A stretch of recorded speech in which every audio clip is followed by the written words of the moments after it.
believe that is it for the summary for the day of 723 for the 16th of February. I know the attention is all on AVDIIVKA, and it looks like even in terms of the battlegrounds, this seems to be the case as well.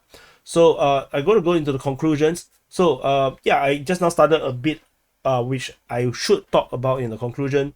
I think the focus is now on AVDIIVKA, and the rest of the front line went quiet, and I think this is not a good sign because the Russians do not have manpower issue right now, and for them to suddenly become so quiet over at the Zaporizhia front and the very minimal over at the Donetsk front, and totally went very quiet at the Kupiansk, Svetove.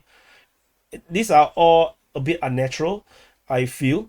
I'm kind of expecting or suspecting that the Russian forces may be preparing for something major in these areas, particularly over at the Zaporizhia front. I believe something is brewing.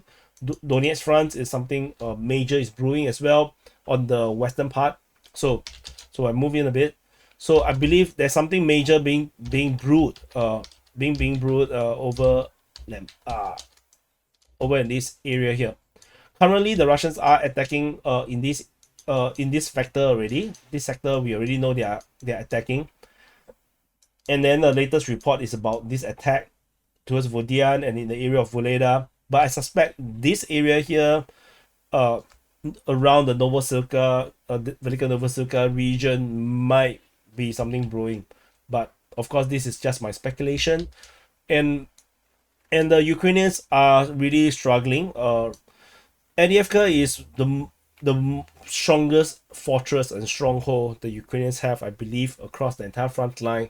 And the fall of AVDIIVKA must be tremendously demoralizing for the Ukrainian forces. So, and the Russians basically forced a withdrawal through a pincer movement, and this time around, this is not even, it's more insulting than the Bakhmut Battle of Bakhmut. In the Battle of Bakhmut, they got pushed out. The Ukrainian forces keep pushing in, keep sending reinforcement in. They fight all the way to the end. But in the AVDIIVKA situation, they are forced into a withdrawal because there is actually no way they are able to withdraw their troops if the pincer close. There is only one road out, and if this close, we are talking about thousands of Ukrainian forces getting encircled, and they will be wiped out or get POW'd. And that will be a bigger disaster than just this PR disaster right now by calling for a withdrawal. In the Battle of Bakhmut, they do not have this problem. In the Battle of Bakhmut, they fought to the end. There is various roads out. Even the roads that are under fire control is a maybe not kind of situation, where maybe sometimes you still can drive through, maybe sometimes you can't.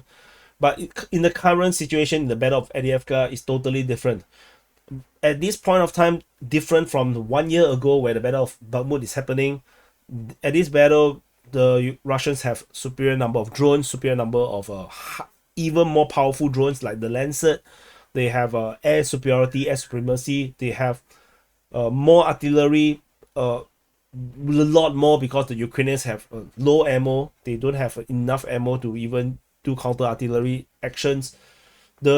Everything is so lopsided as compared to 1 year ago. 1 year ago, the Ukrainians can still fight, and which is why it was pretty disturbing for the Ukrainians, because despite they can fight, they still lost to the Wagner private military contractors, and that is just the private military contractors. That is not even fully the Russian military. It was the private military contractor, the Wagner group, fighting mainly in Bakhmut, supported by the airborne forces in the flanks.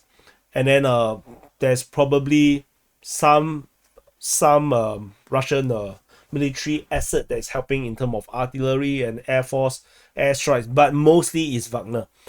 But in the Battle of AVDIIVKA, it's entirely Russian military. Of course, there is former Wagner forces that is embedded, because there's no more Wagner group, so they are all now part of the Russian military, and they have the full support of the full air force, the full ammunition for the artilleries and whatnot.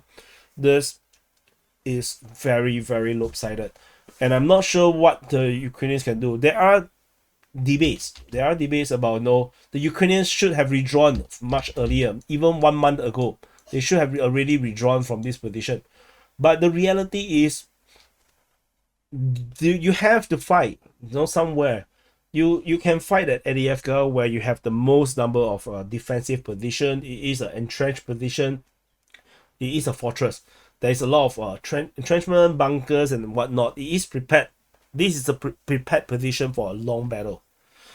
You can fight there, or you can redraw. Yes, you avoid the current embarrassment of encirclement or a potential encirclement, but then you still have to go to be fighting in the next line of defense, which probably is going to be at Giverny, at this at Giverny, Lashtokine, over the coke plant. Let's say you redraw prematurely, you're still going to be meeting the same force, the same Russian forces at Giverny and Lashtokine, and this time round you don't have a city for you to build a defense around, which is much worse.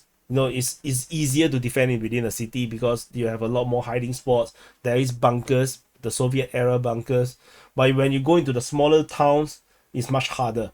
And so so even the theory that they should have withdrawn earlier would not have been much use, because ultimately, like I mentioned, the Russian have drone superiority, air superiority, artillery superiority. It doesn't matter where you fight, it's going to be the same problem. The Ukrainians are going to face the same exact issue that they face right now. And so there is no win. So then what if the Russians going to attack Lashtokine, and maybe, for example, the Russians do a pincer around Lashtokine, and the Ukrainians are starting to feel very threatened of a pincer? Do you redraw again? And if you say yes, then the situation will just unfold and continue to escalate into one withdrawal after another withdrawal after another withdrawal. When do you stop to fight? That is a big major question. And this is why I'm very disapprove of the Ukrainian counteroffensive, because I thought it is entirely unnecessary. They should have used the force for defensive purpose, to hold a line, to force some kind of negotiation, or they should go for a raid into Belgorod and bring the war into Russia, and then force a negotiation and say, okay, you redraw certain part, I redraw certain part, or you stop fighting, take whatever land you have captured, and then I withdraw from Belgorod. The kind of you can negotiate under that kind of situation. It's possible, although Putin probably will not. They rather have more people dying than than accepting such a humiliating forced negotiation or forced peace deal. But what we had instead was the Ukrainians sending precious brigades and slam them into the war and all die. So now they have nothing left to defend. They have too little left to defend themselves, and they are losing the Western support. The fall of AVDIIVKA is a huge PR disaster right now, because nothing in the entire of the Zaporizhia offensive by the Ukrainians, there's no captures that can match the loss of the AVDIIVKA. That is a net loss when you compare the two. So yeah, I'm not sure what's the Ukrainian strategic plan next, because like I said, there is no win.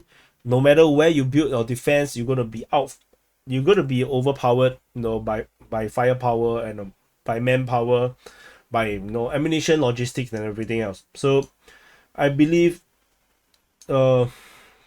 things are gonna be moving much faster from now on. I think AVDIIVKA have proved at a certain point that the Russians have the capability to even capture the most heavily defended place.